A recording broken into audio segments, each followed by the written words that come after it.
வேல்முருகன். மாண்புமிகு பேரவைத் தலைவர் அவர்களே, என்னுடைய பண்ருட்டி தொகுதியில் இருக்கின்ற நெல்லிக்குப்பம் நகர ஆரம்ப சுகாதார நிலையத்தை மாண்புமிகு அமைச்சர் அவர்களை அழைத்து சென்று காட்டி அங்கு ஒரு மேம்படுத்தப்பட்ட மருத்துவமனை வேண்டும், ஒரு கட்டிடம் வேண்டும் என்று கேட்டேன். கட்டிடத்தை தந்து தற்போது திறக்கின்ற தருவாயில் இருக்கிறது. மேம்படுத்தப்பட்ட அரசு மருத்துவமனை ஆக்குவதற்கு ஒன்றிய அரசின் அனுமதியை கோரியிருந்தீர்கள் என்று தெரிவித்தீர்கள். அதுவரையில் அங்கு பேரி என்கிற பழமை வாய்ந்த சர்க்கரை ஆலை இருக்கிறதால் தொழிலாளர்கள் விபத்து ஏற்படுவது, விவசாயிகளும் பாதிக்கப்பட்டு மருத்துவமனைக்கு செல்கின்ற போது 24 மணி நேரம் மருத்துவர்கள் செவிலியர்கள் பணியில் இருப்பதில்லை. ஆக பணியில் இருப்பதற்கான ஒரு அரசு ஆணையை பிறப்பிக்கிற அதிகாரம் தங்களுக்கு இருக்கிறது.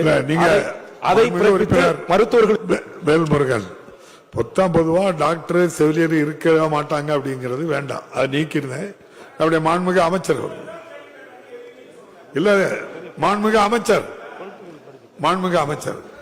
கேள்வி நேரத்தில் மாண்புமிகு இது மாதிரி குற்றச்சாட்டை பதிவு பண்ணக்கூடாது. இல்ல, மாண்புமிகு பேரவைத் தலைவர் அவர்களே, பொதுவாகவே ஆரம்ப சுகாதார நிலையங்களில் மருத்துவர்கள் என்பது ஒரு மருத்துவர் ஆரம்ப சுகாதார நிலையம் ஏராளமாக இருக்கிறது.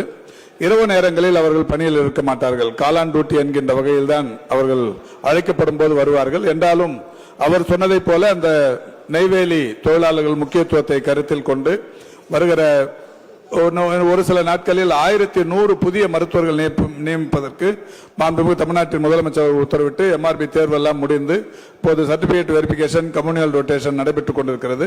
மிக விரைவில் அவர்கள் பணியாணைகள் பெறப்பட்டவுடன் கூடுதல் மருத்துவர்கள் பணியிடங்களை உருவாக்கி அவருடைய மருத்துவமனைக்கு பணியிடங்களை உருவாக்கி தரப்படும் என்பதை தெரிவித்துக் கொள்கிறேன்.